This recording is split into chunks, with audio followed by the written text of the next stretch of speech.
Hello, beloved listeners, wherever you are finding or listening to this interview. I want to say before we even begin that this is one of the most heartfelt and deep-hearted experiences I've been through, and you'll see why shortly. This is such a powerful and blessed conversation. Really honored that you're here.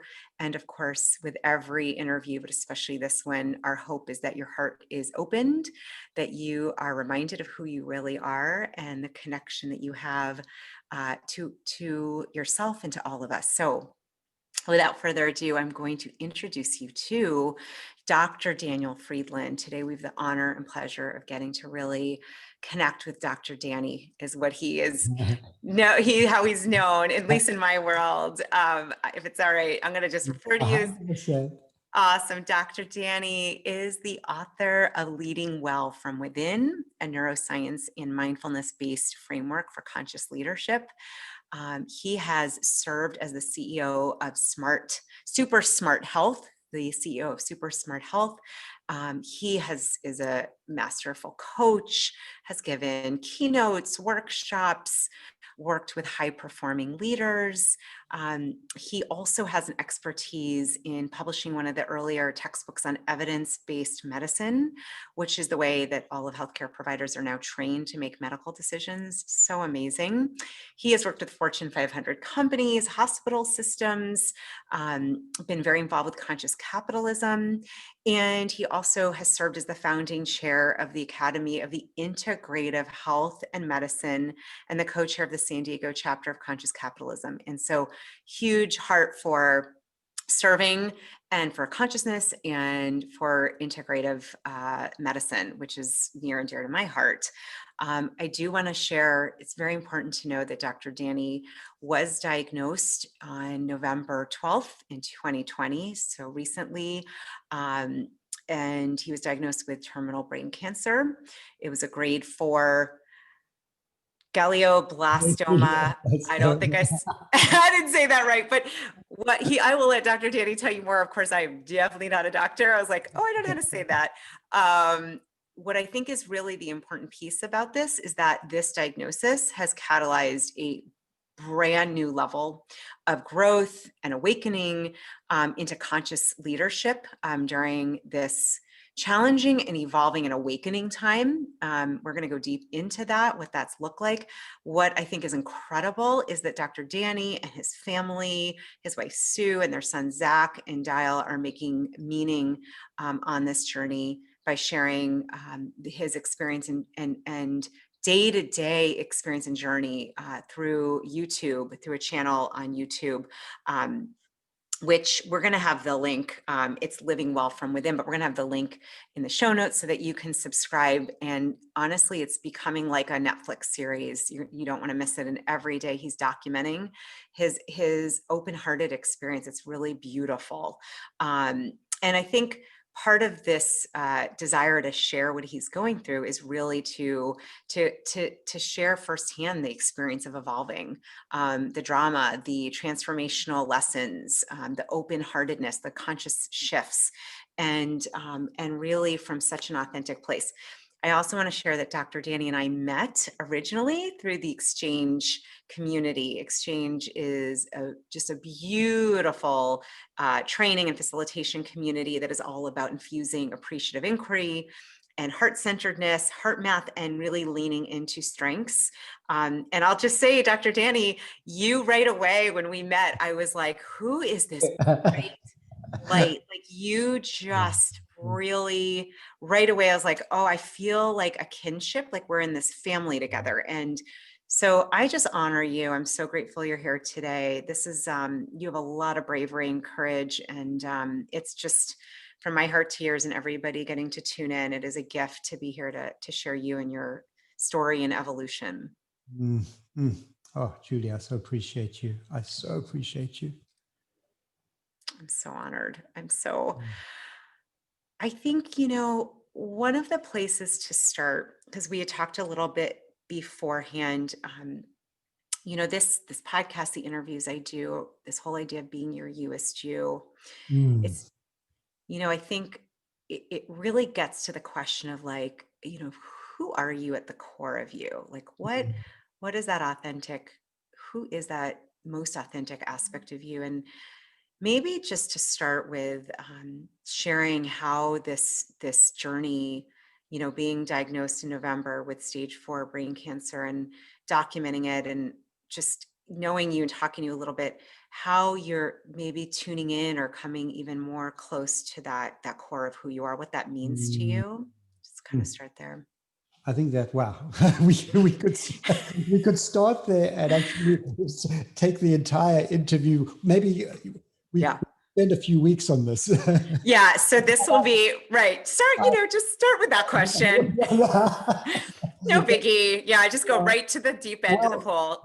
But let me say, I just want to start out with appreciation for you, and shine a light back on you, because when the moment I met, I remember it was in Cleveland, and we were walking back from the museum, and I felt your radiance. There's something about the way you show up energetically, with just radiates love, and you come from this place of essence. And you've got the book behind you, Get a PhD in You. And this is, and then you speak about the sacred, the work that you're involved in. I just am so in awe of your work, and to be able to spend time, meaningful time together in service of your community is really a gift. And so this, at the end of my introduction in Leading Well from Within, I actually share a personal vow. And my personal vow is, I vow to live my life from home. When I get lost, find my way back stronger, and inspire others to live from home too. And that's and when we talk about home, and you're talking about your Youest you, there's a rich language around this. So we could ask the question is, what is the core of you? What does it mean to live from home? And it gets into other, I'm a physician, and I'm also part of, have been served in leadership in the Academy of Integrative Health and Medicine. And so these are, deep questions of, and usually when I actually start my healthcare talks, I ask the question, what is the root of the word health? What is the root of the word health? I don't know if you've ever thought about that, if that's something, and I will share with you that less than 5% of healthcare providers know the answer to that. And we work in healthcare. And it doesn't come from Latin, it doesn't come from Greek, it actually comes from Old English hail. The root of the word health is wholeness. The root of the word health is wholeness. And then when you look at the root of the word patience, the patience that we are, that does come from the Latin patiens, which means to suffer. So patients suffer from fragmentation of mind, body, and spirit. And the role of the healer, the same root word, is to help remind individuals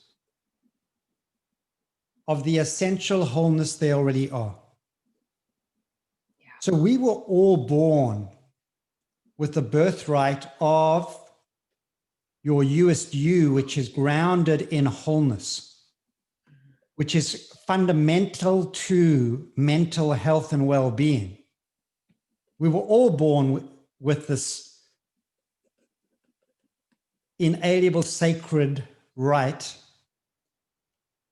all essentially children, however you want to express it, the children of God in the force field of miracles, we are grounded in the fabric of the Youest you, or wholeness, That's our foundational state. And a lot of this work is the work of reminding ourselves of the essential wholeness we already are. It's not even about becoming whole. Yeah. And I think that's the value of what you offer to your community. You perhaps are not teaching anything new as much as you're reminding people of, all of these podcasts that you do. They're reminders. Yeah.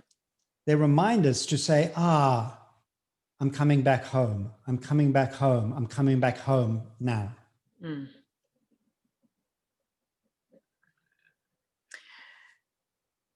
I'm just taking a moment to take that in. It's so powerful what you're saying. It's exactly right on. It's well, and what it insinuates is that there's nothing that you need to do. It's already within you. It's, as you said, that sacred birthright. And I think just really getting that that reminder is so important, because it's very easy to forget, and it's very easy to believe it's lost or not there. I'm actually curious what home feels like and looks like for you as you move through this journey. Yeah. How that's shifting. What does that feel like, look like? I know we were talking a little before. It was so beautiful how you were talking about it, and maybe just to share with everyone how that's changing and what you're learning and noticing. Yeah. So it's so let me just start out by talking about what fragments, Mm. and then we'll come back to kind of what integrates. So you're talking about this fragmentation and integration. And so in the neuroscience of this, I talk about how the brain is mapped against Maslow's hierarchy of needs. Yeah. The fundamental thing is our brain is built for safety first. The foundation of our brain is safety first. These are the most powerful circuits in our brain. And then we actually have circuits of, love and belonging in the middle of the brain. And then it's more, this is an oversimplification. It's a conceptual model. Right. And then you've got your circuits, your higher cortical circuits are the circuits of where you engage with significance. And ultimately, it's your higher brain, the neocortex, which is your seat of conscious awareness, that integrates every level below it. So there's prefrontal cortex. So there is an integrating function, but then there's also this sense of fragmentation that can happen when demands exceed resources. When demands exceed resources in our lives, and you were thinking about where we are in the time of COVID right now. Yeah. Just the additional demands that are layered on, and then there's systemic racism. There are so many, our brothers and sisters that are suffering. Yeah. The demands exceed resources, and what can happen then is you can go into a reactive mindset, and your brain goes into a survival mode, and that experience can be fragmenting. So I just want to kind of mention that in the context of what I'm about the story I'm about to share, in terms of how I found my way to a place of integration. So on the night that I got the diagnosis, I want just to paint a picture.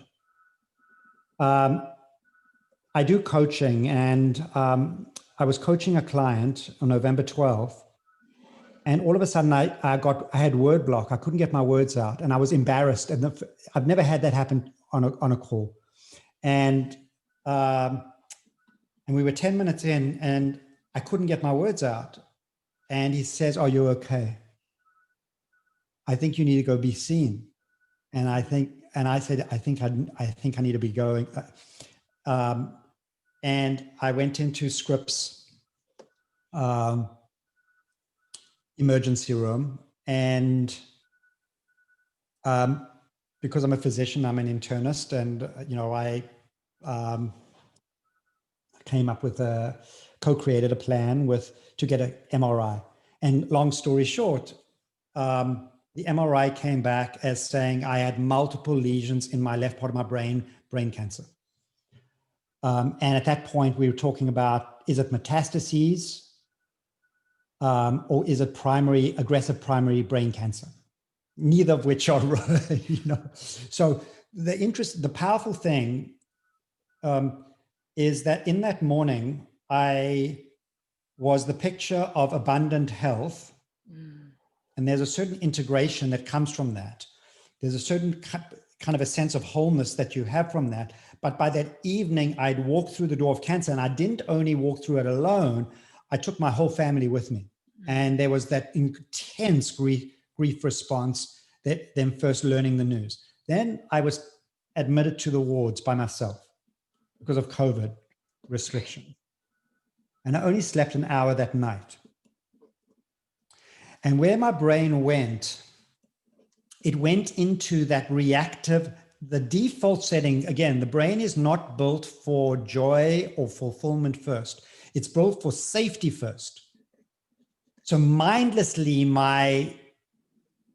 the questions were going through, which was, what if this is a catastrophe? What's going to happen to me? What's going to happen to my family? And I noticed, I have a mindfulness practice, and I could see my brain doing its best to protect me from harm. And those questions, David Cooper-Ryder founded Appreciative Inquiry, which the exchange community is it's gifted his wisdom, and they've taken that knowledge base further.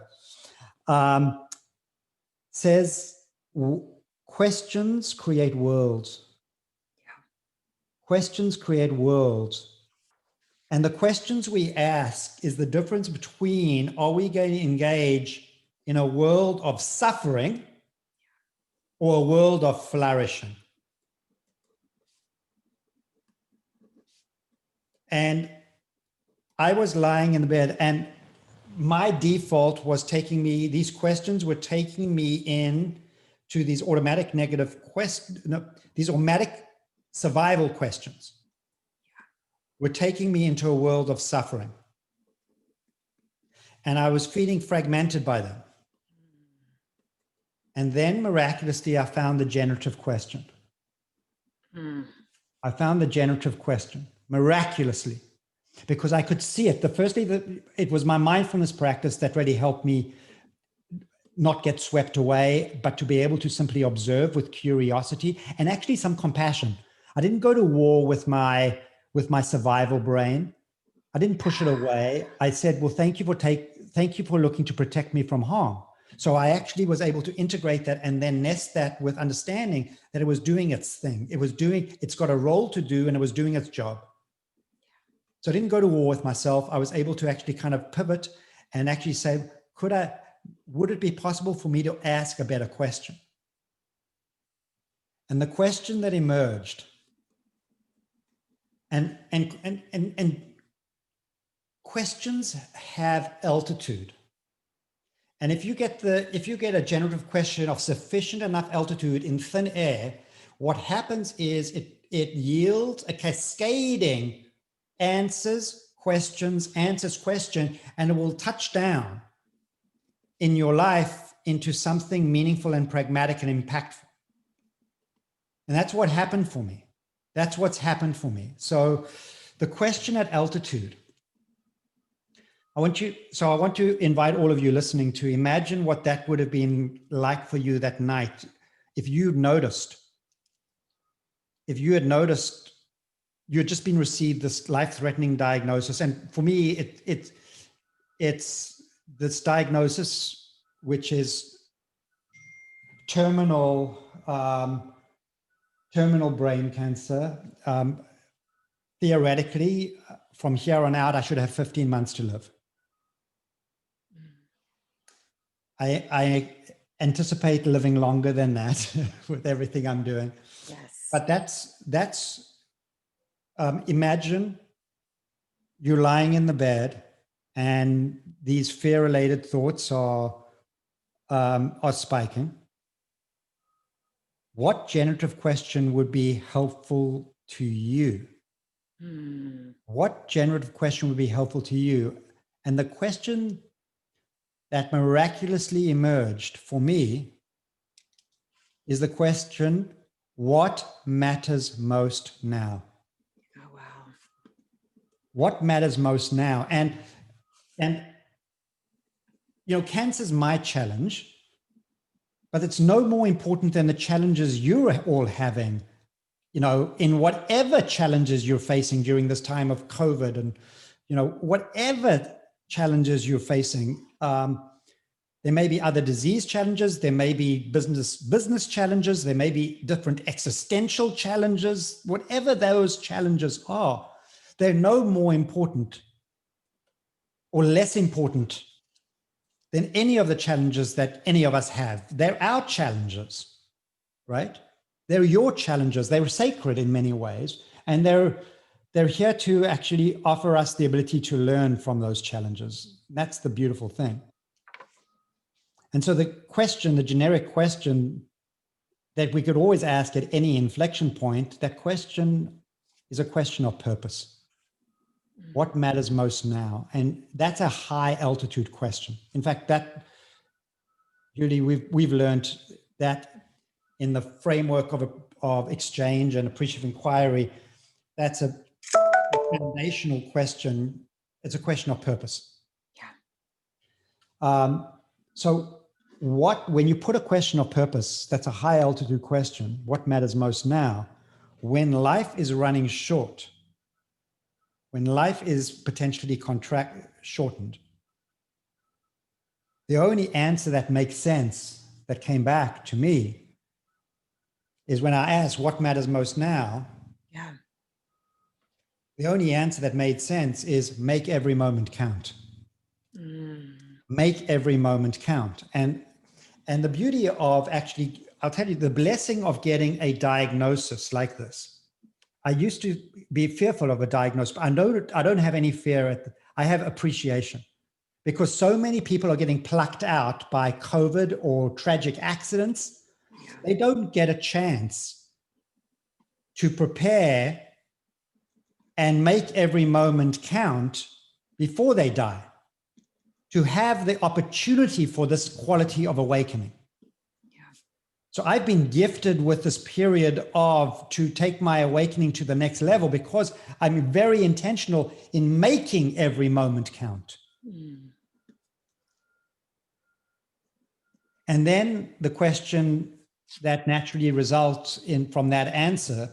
So high altitude question, what matters most now, yields an answer, make every moment count. Then it leads to a next question, which is a very simple question. How? Yeah. How? And I've got two answers back on that. The first, and they're very much related. The first answer I got back on that was live intensely loving relationships. Live intensely loving relationships. And in relationships, in my work, I talk about this difference between a reactive mindset and a creative mindset. And the reactive mindset is fragmenting. Oftentimes, even though it's designed there to save our lives, it can feel fragmenting. And what happens is, because we're wired to connect, when we not only experience reactivity in isolation, we experience it in relationship to others. We're in cycles of reactivity. And when you have those cycles of reactivity, our reactivity is socially and emotionally contagious. So we're not only in a time of COVID contagion, we're in a time of social and emotional contagion. Yeah. And that cycle of reactivity is fight, flight, trigger, fight, flight, trigger. So if you're experiencing edginess from fight and flight behavior, you're triggering others. They're going to amp up their fight and flight reactivity. They're going to trigger you further, and around we go. We're in a cycle of reactivity, and that's very fragmenting. And yesterday was I'm mindful of what happened yesterday at the Capitol, and just that shows you how contagious this can be. On the flip side of that, there's a cycle of creativity. What does that more integrated cycle look like? And it's a cycle unlike fight, flight, trigger, it's a cycle of receiving and giving with each other. Essentially, receiving and giving love with each other. Receiving others with empathy, understanding, and giving with authenticity and care. And so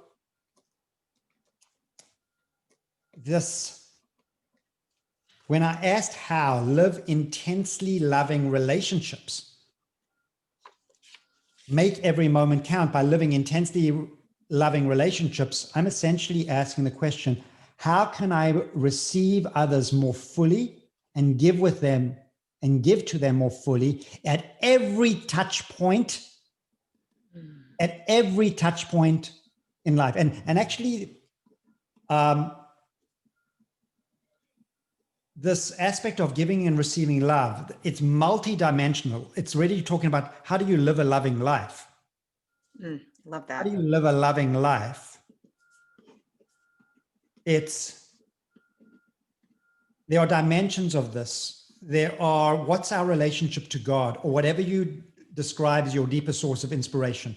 How are you in the giving and receiving of love in the field?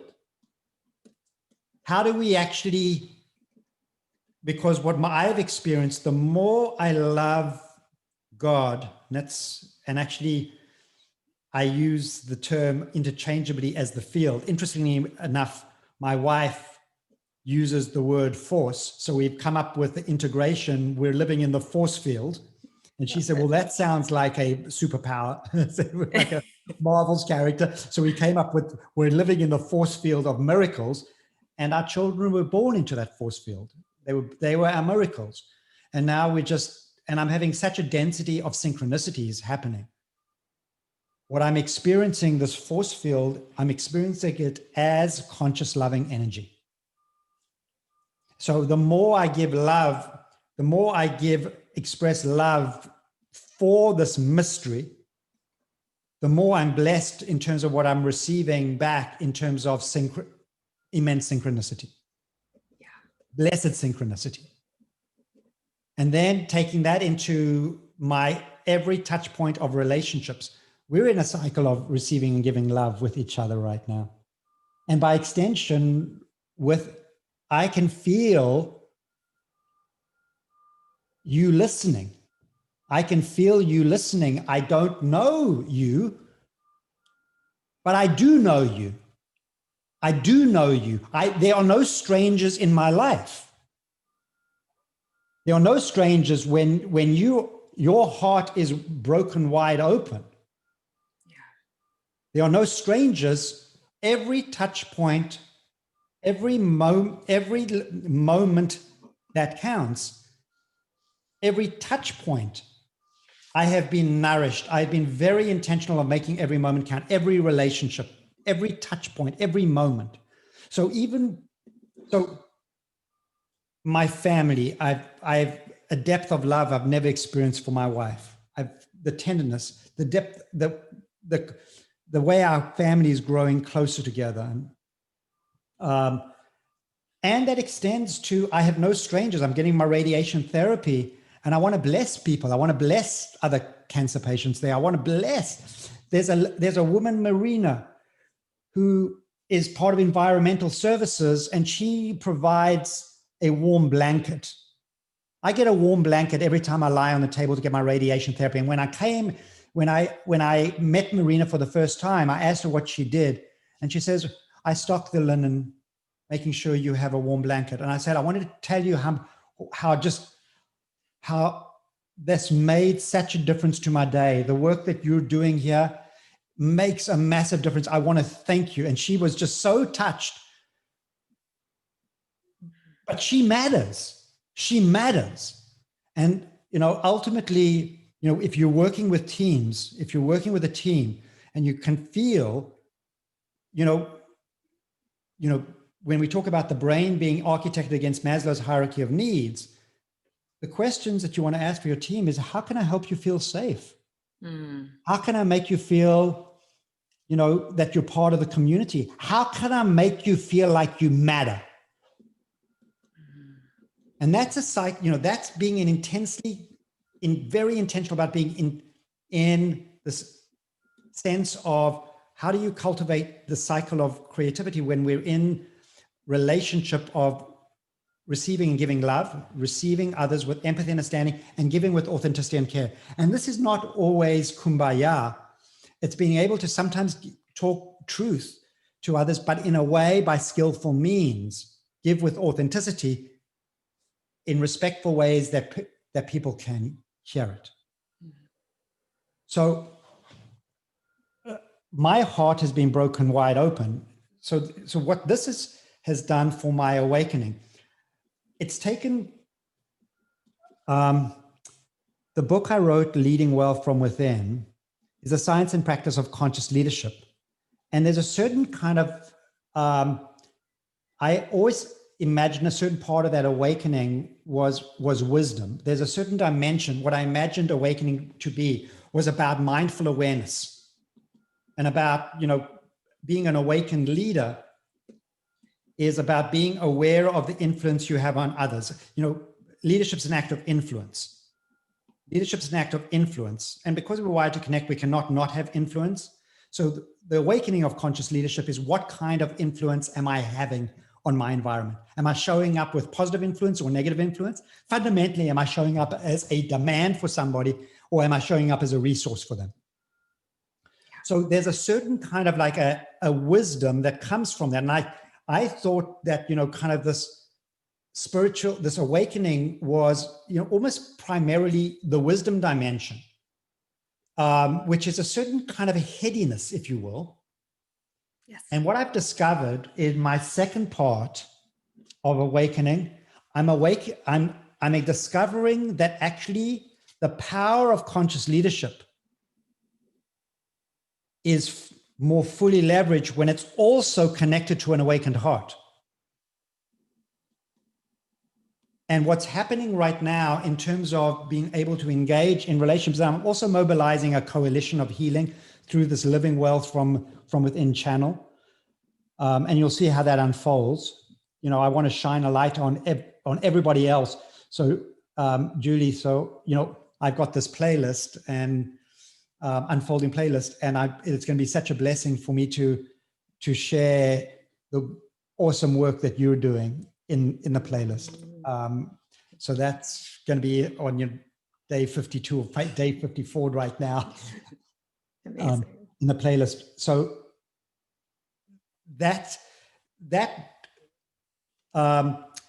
what's happening is when people hear about my diagnosis, because I've been blessed to serve in multiple ecosystems.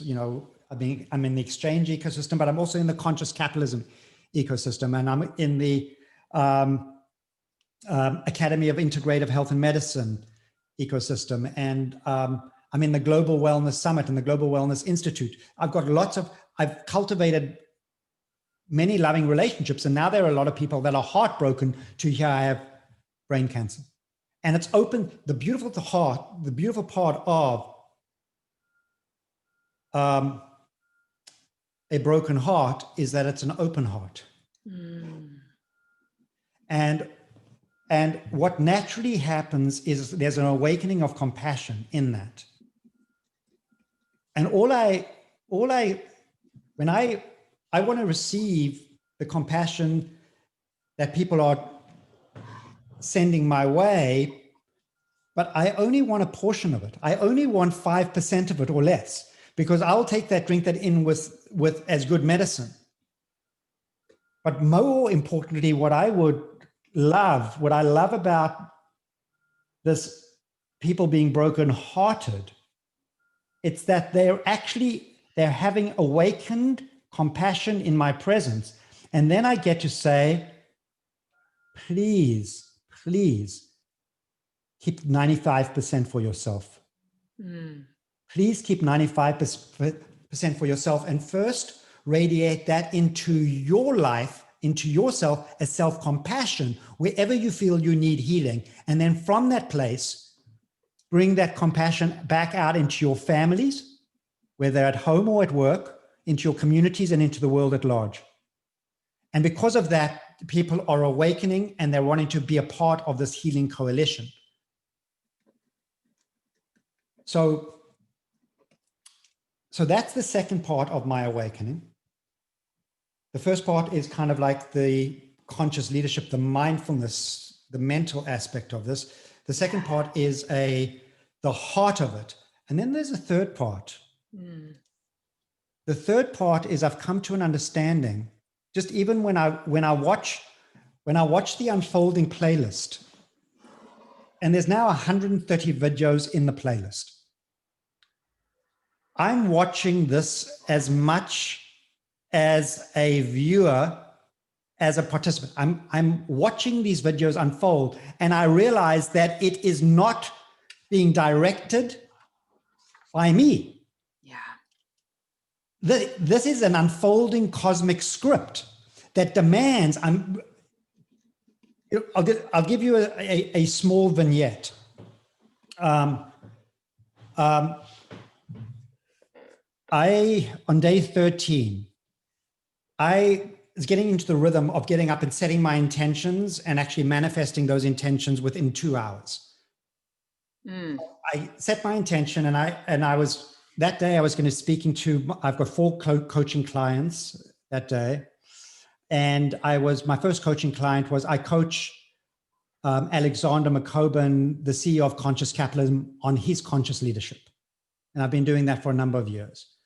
So I was about to pitch Alexander on an idea. I'd seated him, and this was because I'm part of a mastermind and in this conscious capitalism space. So this is, by the way, conscious capitalism is like companies like Starbucks, Whole Foods, Trader Joe's, Best Buy, Patagonia. They've all come together. These organizations have come together to actually ask the big question: how do we elevate humanity? Mm. They run off these 4 tenets: higher purpose drives, and it's all stakeholders being accounted for. Then it's conscious leadership that drives conscious culture and thriving environment. And so I was about to pitch to Alexander that, because we've been in this, I was in a senior leadership network, that we've been talking about how many of our kids are lost because they're going through the time of COVID. It's like very, very challenging times. Yeah. And there's just a book that was published, Conscious Capitalism for Kids. So I was going to pitch to Alexander that it's time for the founding of the teen chapter for Conscious Capitalism. And I knew if I had pitched it, I had a sense if I had pitched it, he would have thought it was a good idea. But he would have said, probably it's a great idea, and it's not the time for it right now. We've got a lot of things, other things that we're. But when he heard that I had cancer, his heart broke open. When I shared with him that the other question that after the revelation was, one stream was what matters most now, live intensely loving relationships, how, giving and receiving love. The other part B to that was live more fully the legacy of my work. And he understood this importance of legacy for me. And that's what this YouTube channel has become, an enduring part of my legacy. And I have him on day 13. We recorded a session where I pitched the idea of the founding chapter of Conscious Capitalism, the teen chapter of Conscious Capitalism. And then my son, Dylan, who is 16 years old, I asked if he could be the founding chair of the chapter.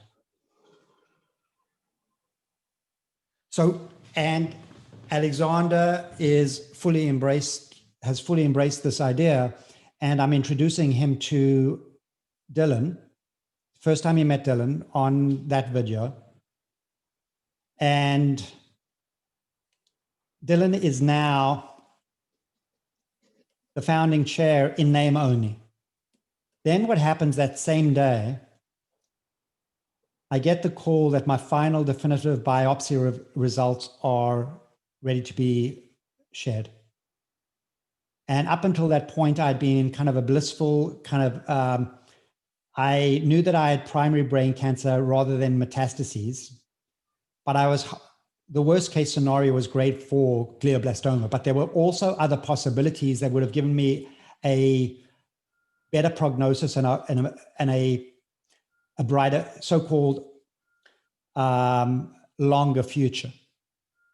And so I'm driving over in the car, and I'm having fear spikes because I know I'm getting a test result. And you can imagine, we've all got test results back, school, but this is like a test result that's going to change my life. Yeah. And I'm sitting in the room. I'm sharing this on. You can see me driving over in the car, and then I'm trying to settle down in the, in the patient room. And even though I started settling down, my heart rate's going at 100, and then I'm called back into Dr. Malone's office, and he's an extraordinary neurosurgeon with a tremendous bedside manner. And here we are he let Sue record the interaction with him giving me my diagnosis. And it was grade 4 glioblastoma. And then we got home. I walked through the door. I went into an intense grief response. And Sue and I are just like walking back, shell-shocked, and just trying to process this news. We're in the stage of denial, and we walk in, and our kids are waiting for us. Zach and Dill are standing in the kitchen as we open the door. And they asked, "Did you get good news?" And we didn't have to answer because they just took one look at our faces, and they went into, "Oh, no, no, no." They went straight into their grief response. And for like an hour, we sat around the table, the kitchen table, trying to process our grief. And we were running these rapid cycle experiments,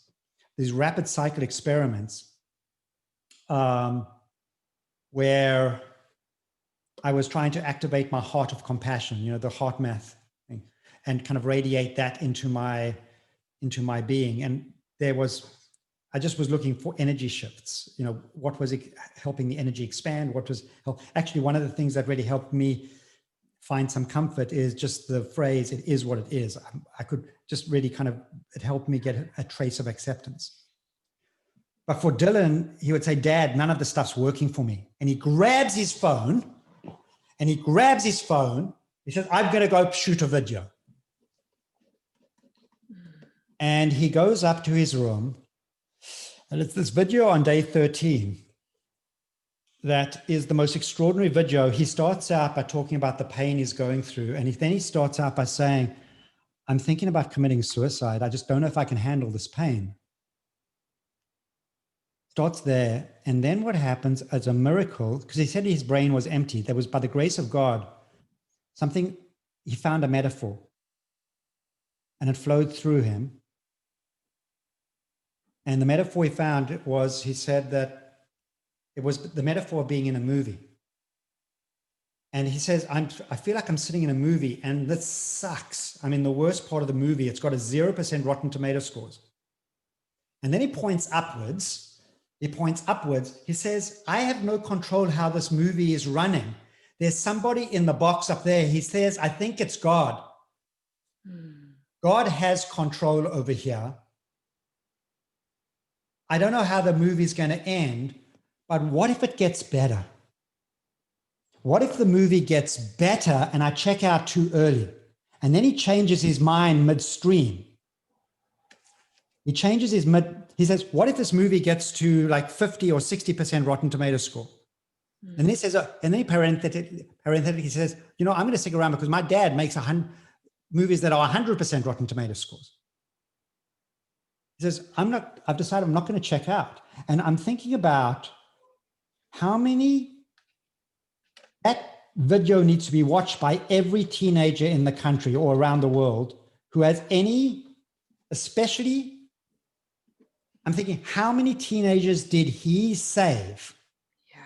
Who were thinking of checking? And in January this year, or January 2020, 1 year ago, my brother's son, Ben, shot himself to death. He was like 22. Oh my gosh. So we went to the funeral. We were shell shocked. He shot himself to death. He didn't give himself a second chance. It was impulsive. And I wondered, what would Ben have done if he had seen that video? Would Dylan have been able to save his life? And so what happened was, now I understood there's a third part of my awakening. I watched the sequence of that unfolding. The way that Dylan was gifted with being the founding chair of conscious capitalism, in name only in the morning. Then he goes through this intense grief response as the result of me having the gravest diagnosis possible. And then by the end of that evening, he claims the embodiment of conscious leadership as a teenager. He manifests. So then I understood that I am called to have this diagnosis. The script demands it. And so that's moved me into the third part of my awakening, which is the third part of my awakening is a full spiritual surrender. I am now in my deepest form of servant leadership. Beforehand, I thought servant leadership was serving others, but ultimately it's serving God first. And so I am here in my deepest form, and that for me is this surrender. I haven't surrendered to just, I'm doing everything I can do to stay around as long as I can. So I haven't surrendered to giving up. I haven't given up at all in terms of my healthcare, but I've complete spiritual surrender to knowing that whatever I'm called to do in service and whatever will unfold is God's will. And that's put me into my full awakening. So my full awakening is I have a mental wisdom, I have an awakened heart. And my third part of the awakening is a full spiritual awakening of being in service of this. And this has brought me to a place of what I would describe of being fully at home, what you might be described as being your Youest you. This grounded, I've never had, feel like I'm in the full bloom of my life, and I'm so blessed to feel I've been gifted. I actually feel blessed by my cancer, and I'm not thriving. I'm in the full bloom, feeling more intensely alive than I ever have, feeling more grounded, feeling more contented, feeling at home, as at home as I've ever felt, as fully integrated as I've ever felt.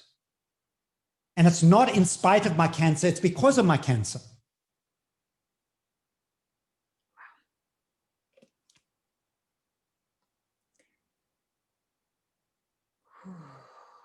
Just take a breath.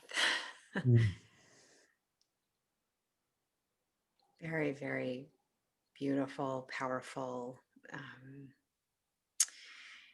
What you just shared, Dr. Danny, you were saying this, and what's coming forth for me is there are people that have lost their lives to COVID, to accidents that didn't have the chance to evolve in this way. I think it's unbelievably powerful, beautiful that what you have studied your whole life is now, it's so fascinating. You're in this space of full on openness, open-heartedness in what's emerged. It's such it's almost a paradox, and it's not. It's like the and is what I'm hearing, to have this diagnosis and for it to be the gift. And so the full blooming and blossoming, this, awakened wisdom, awakened heart, full spiritual surrender, the most grounded you've ever felt in yourself. And seeing it as the full bloom, and because of your diagnosis, all that comes to me is like, what incredible enlightenment. And people often get through life and don't get this opportunity. And your courage, your openness, that you keep asking those high altitude questions. And what I'm hearing is like, you're getting the highest altitude responses in living. So I just want to kind of just share with you, because some people are going to be thinking about like, is it just that I'm trying to be positive? Is it just that I'm trying to, Yeah. I want to just kind of just share why this is effortless. There's another dimension to this, why this is effortless. Yeah. Like when you arrive at your Youest you, there's a certain challenge that you might be striving towards that. And sometimes the striving can actually preclude it because we get into a certain expectation. How should I be? Yeah. And there's a certain kind of a place where this awakening arises from that's different. So what the foundation of this is, it actually goes to what Einstein said that the biggest question we could ask ourselves is fundamentally the question, do we live, and this is like another high altitude question, do we fundamentally live in a friendly or a hostile universe? Huge question. Yeah. And what I have been experiencing with all of these synchronicities, I am truly experiencing this force field of miracle as conscious loving energy. The foundation of this, the fabric of our universe is conscious loving energy. And so when we get stressed, when there's a corruption, we actually get into kind of like, we create hostility. But the fabric, I truly believe the fabric and the foundation is conscious loving energy. Yeah. And so what's actually, John did this beautiful, John Berghoff, founder of Exchange, for us on the inner circle, he did this beautiful, he showed us Otto Scharmer's theory U, and he asked the profound question to us on the downside, what needs to die within you so something new can be born? And what came up for me when we were in that exercise was actually what's dying for me is the fear of death itself. So, and it's not only physical death, it's actually psychological death. I don't have any fear of self-doubt like I had. I mean, when you talk, I don't have any fear of physical death right now because I feel like I'm in this field of conscious loving energy and I have nothing to fear because ultimately when the flesh melts off my bones, I will be in this field and that's where my kids will find me. That's when that's where I will always be. So what I've got curiosity about, and that when you trust that you're in this field of conscious loving energy and that you were born in this wholeness of that, all we have to do is open. We don't even have to try to bring love into our life. All we have to do is to open our hearts to this field. And when we do that, we actually are we're instantly connected to our essential wholeness, the Youest you. Without having to go through this contorted of striving, what do I need to achieve in my life to get to this place? No, it's open here and then manifest from this place and you will achieve more than you ever thought you could. So I'm having this interesting experience now with, in who is my Youest you, because I'm 2/3 the way through my radiation therapy. So just want you to kind of get a sense that when your fear of death, your parts of your physicality, your physicality is dying, or your fear of your living in validation, your psychological death, you lose the fear of both, living death and physical death. What results is a birth into this full flourishing life. That's what naturally what you're born into, and that unfolds.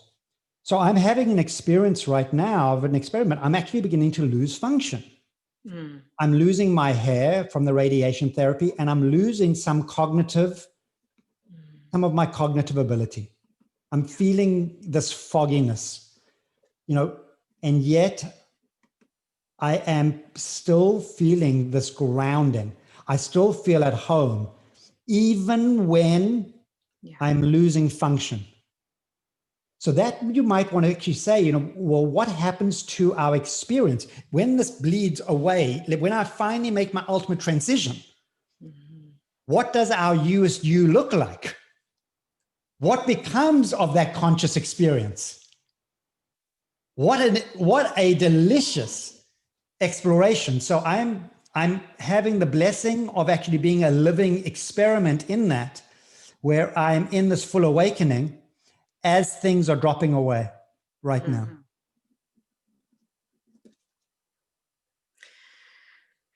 It's so profound, Dr. Danny, on every level. It's exquisite. It's something you were saying. What I'm really hearing, you've let go of all of the striving, pushing, contorting, trying, and what you're left with is that full integration, that full alignment.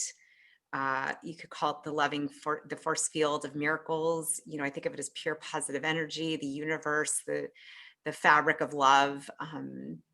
And it's like blowing my mind. I actually usually say glowing my mind instead of blowing my mind.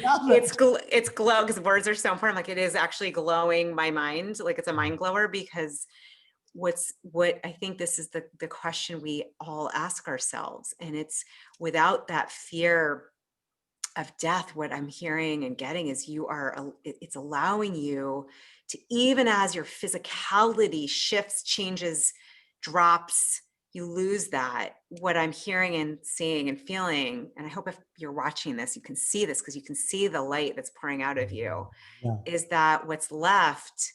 It's like the question of who is home? What is home? What is the Youest you? It's without physical form. It's always there. And this is what I felt with you when we first met. And this is the piece that I'm hearing.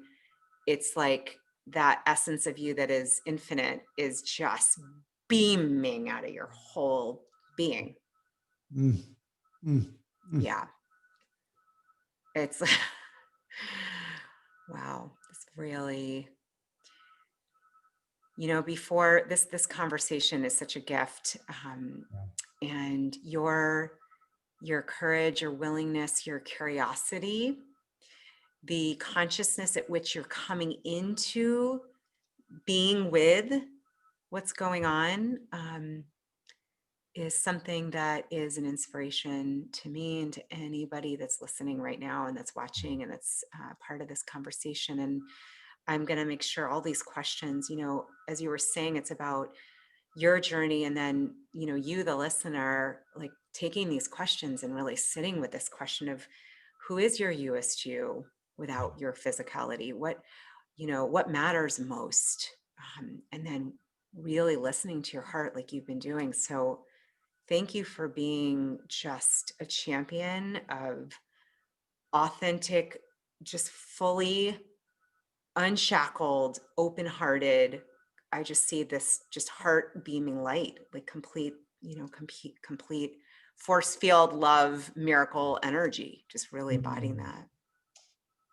So I would like to end with appreciation, firstly for you, Judy. This work that you're stewarding in the world, it's so core. I mean, we're coming to this conversation asking the big questions. And we're asking the big questions because when we lead well from within, from your Youest you, we claim that integration, the transformation for ourselves, mostly only so we can give it away. So how do we actually can think about how do we inspire others around us, and how do we elevate others and show up as fuller resources? So I just so appreciate the powerful ripple of social contagion that you have. That's so needed at this time. Yeah. And then I want to just really acknowledge want to come back to this, the mysterious, the source of inspiration. I just want to kind of, just call into being, this loving energy, whatever the mystery is, so that we can really be present with it and feel this life we're blessed to live. And then I just want to, thank you for listening. It is just such a joy to be with you, and to know that, for you to know that if you're connecting and resonating with this, that this all already lives within you. There is, I just also want to say that, some people, the danger of, of people hearing about me being awakened. I just want to make sure that, nobody kind of views me as a guru. that what my big message over here is, part of the corruption is when this gets politicized. So people say, like, I've had this powerful experience, you need to come through my pathway to get access to the field. I just want you to know, each of you listening, you've got direct access to this field. You don't need any intermediary. I mean, if you want to go through a church and you find deeper meaning in that as a community, God bless you as well. And I want to just there are so many portals for you to gain personal access to this, to your connection in your life. Yeah. So if you're feeling inspired right now, I want you to sense, because I'm channeling from the field, you're being inspired from the same place that I'm being inspired from. And I wish you well on deepening into your journey at this time. Thank you so much, Dr. Danny. What beautiful words. This is the reason I do this show, is you just did it. And just for reminding everyone watching, and I love what you just said, this all lives within each of us in our own unique way. And thank you for being a blessing in my life and every single person here that is getting to know you or does know you, and for just showing up fully open-hearted, authentic, and so full of light. Love you. Love you.